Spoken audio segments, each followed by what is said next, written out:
With the release of the official trailer, Sonic the Hedgehog 3 appears to be another grand adventure that pays homage to its inspiration in full. There are several small details in the trailer as well, some of which you might miss the first time around. The father figure of Sonic, played by James Marsden as Tom, tells Sonic in the opening moments of the trailer that he understands it hasn't always been easy for him. After saying this, there's a quick scene where Tom brushes some plants off a rock wall, exposing a crude illustration of a loop from Sonic's first home in the film. There are two figures perched atop this structure. The purple figure is an owl, and the blue figure is Sonic. This is Longclaw, who first appeared in the first Sonic movie as Sonic's guardian. After an Echidna tribe attacked their home, Sonic was split off from Longclaw. It appears that this is the cave in which Sonic lived during the original movie, offering a moving opportunity for introspection. From what we can see on the big screen, Sonic the Hedgehog 3 appears to be the most ambitious journey yet for the character. In contrast to his previous adventures, which took him to an exotic temple and on a road trip across America, Sonic the Hedgehog 3 appears to take place in both the west and the east of the world. The first scene of the trailer features Sonic, Tails, and Knuckles having fun and competing with one another. Knuckles even jumps off of a clock tower. This is Big Ben, the clock tower in London. Later on, in a neon-lit nighttime metropolis,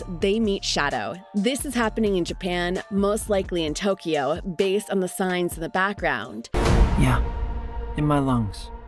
Or your heart. When Knuckles was first a playable character in Sonic and Knuckles in '94, he developed his gliding move. He can move between stages and use it to his advantage to launch mid-air attacks on opponents. This mechanism served as the foundation for Knuckles' levels in Sonic Adventure and Sonic Adventure 2, where he had to find Master Emerald shards by navigating lengthier, more puzzle-focused courses. Even though Knuckles fans will be drawn to this moment, it also signals a change in style, since the move where Knuckles sets his fists on fire don't exist in previous games. Yes, in certain video games, Knuckles' punching motions can conjure explosive fire, and in the previous movie, the character even employed similar fiery maneuvers, but these flying fire fists are a novel concept. Big mistake.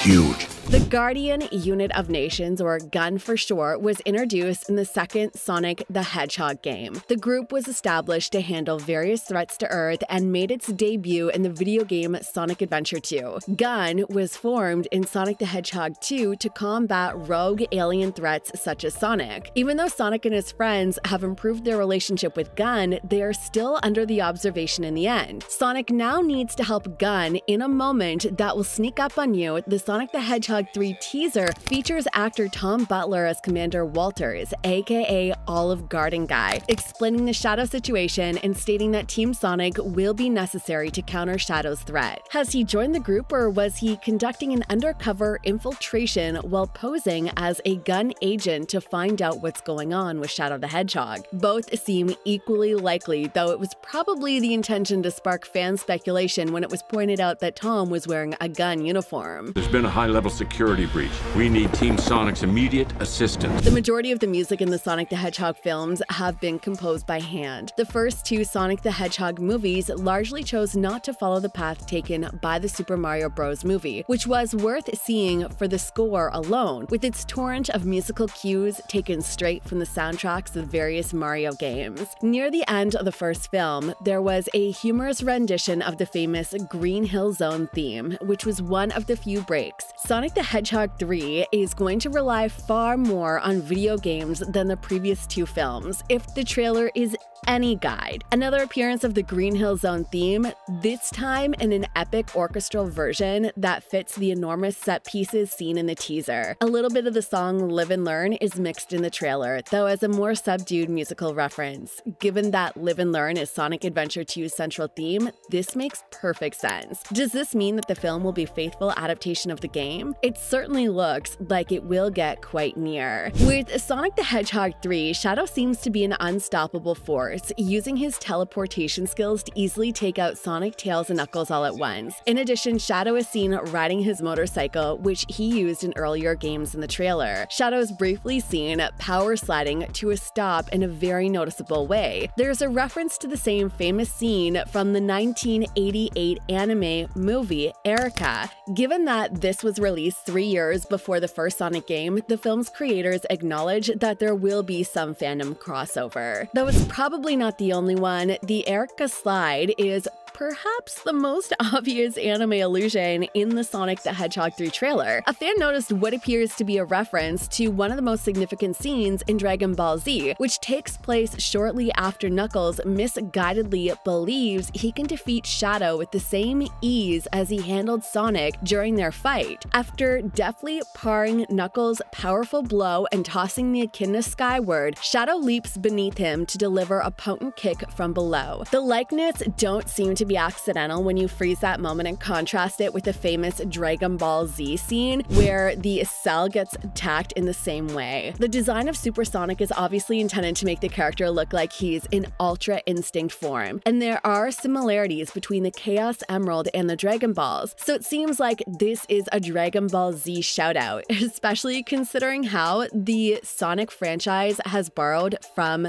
Dragon Ball. The main antagonists of Sonic have so far been introduced in the Sonic the Hedgehog films in the same order that they appeared in the games: Robotnik, Knuckles, and Shadow. However, significant Sonic antagonist has been overlooked. One who not only existed before Shadow, but also made an appearance before Knuckles. That character is Metal Sonic, who made his screen debut in Sonic CD, a '93 release for Sega's doomed Sega CD system. Metal Sonic, a creation from Robotnik, was shown to be a strong foe to Sonic. Thanks to a power gem Robotnik implanted in him, he has occasionally been able to match or even surpass Sonic's speed. Although this is a bit more theoretical than the majority of the other items on this list, Robotnik might not be able to use one of Sonic's quills to create a Metal Sonic in the world of the movies. A brief scene from the Sonic the Hedgehog 3 trailer supports this. Robotnik demands one of Sonic's quills in exchange for helping him and his allies defeat Shadow, possibly implying at a creation of Metal Sonic in the future. A fourth Sonic movie featuring Metal Sonic as the main antagonist would be fantastic, and the time travel elements of Sonic CD would make for an entertaining plot device in the follow-up.